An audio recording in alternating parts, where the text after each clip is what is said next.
Today is the third Sunday after Pentecost. The Gospel today is from chapter 15 of the Gospel according to St. Luke.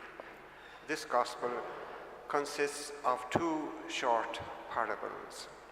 The first parable is about a shepherd who leaves 99 sheep in the wilderness and goes off in search of one that got lost.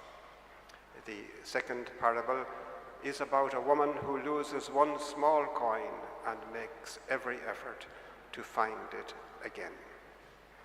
Through these parables, our Lord Jesus Christ teaches us an important distinction between the manner in which Almighty God views human beings and the manner in which human societies consider people. Since Almighty God created each and every human being, Almighty God always looks on human beings as individuals. God knows each one of us and calls us by name. Human societies, both the modern secular society and traditional societies, tend to value the collective over the individual. Whether it be the tribes or clans of former times, or the modern corporation, the individual is frequently considered in terms of his or her membership of or contribution to the larger collective body of which they are a member.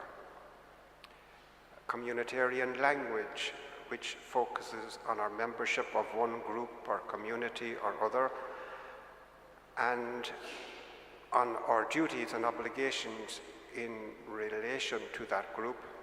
Communitarian language is a regular feature of public discourse. In the churches too, communitarian language is sometimes used, and there is often reference to us being members of a faith community and of our duties and obligations as members of such. But for our Lord Jesus Christ, it is always the individual who matters. The two parables in today's Gospel convey this reality. And there are other places in the Gospels also which teach us that our Lord always looked on a human being as an individual person.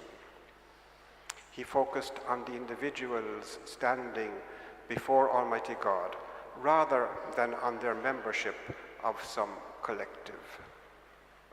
Thus, the shepherd who leaves 99 sheep in the wilderness and goes off in search of one sheep who was lost, is lauded by our Lord. The woman who diligently seeks out one of the 10 coins which she had lost is similarly praised by our Lord. And twice in this passage, our Lord emphasizes the importance to Almighty God of each and every individual person. I say to you, there shall be joy in heaven over one sinner that doth penance than upon 99 who need not penance. One of the fathers of the church, St. Gregory of Nyssa, who was a bishop in Cappadocia in present-day Turkey at the end of the 4th century, has an insightful comment on the Good Shepherd. He wrote as follows: "But when the shepherd had found the sheep, he did not punish it.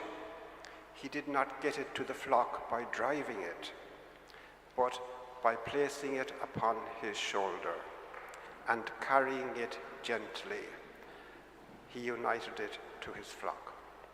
Hence it follows, and when he has found it, he lays it upon his shoulders, rejoicing." In the sight of Almighty God, the collective or community exists for the good of the individual.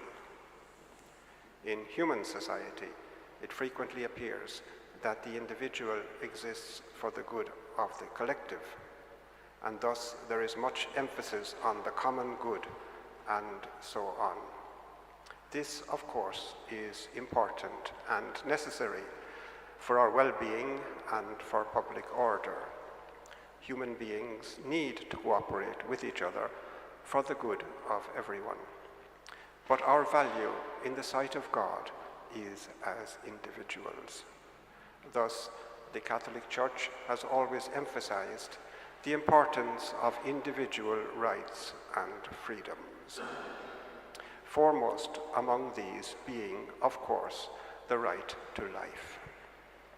Every human being is called into existence on this planet by Almighty God, so that we may come to know, love, and serve Him, and thus make our way to eternal happiness in heaven when our lives here are complete. Thus, every human being has a right to life from the moment of their conception. What Almighty God desires of every human being is that we live in accord with the 10 Commandments He has made known to us. And when we fail to live up to these commandments, as we all do at some time or other, Almighty God desires that we repent of our sins and return to Him. And when we do repent of our sins, Almighty God is always ready to forgive us. And when He does, there is joy in heaven. In the name of the Father, and of the Son, and of the Holy Ghost. Amen.